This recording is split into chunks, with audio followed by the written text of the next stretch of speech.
So in this Pages tutorial video, I am going to be showing you guys how to outline text here in the Pages application. So the first thing you have to do is open up a Pages document. Once that is done, if I just were to go ahead here and type, I'll just type in the word text outline just like this. As you can tell, the text is just pretty straightforward. It's black. It's no outline whatsoever. If I were to change the font color to text outline right here, I'll change the color as you guys can see. If I were to change the color to, let's just say, red, for example, I'll go ahead and press on red. There also is no outline. Now, if you want to add some outline to text, it's fairly straightforward.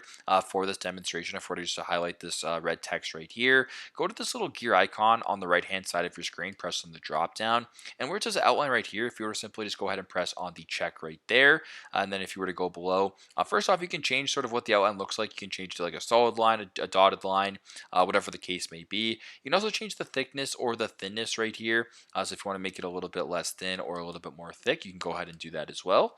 I'll just keep it like that. So as you can tell, there actually is a black outline right here. But if I were to go ahead and maybe change this color right here, go to the gear, go to where it says outline, and you can press on the color right here. If I wanted to make it maybe like a purple outline, for example, I'll press on that, X out of there. Now the outline is purple. So super simple, super straightforward. But this is how to apply or how to add outline to text here on the Pages application. Thanks again for watching, and I hope this video helps.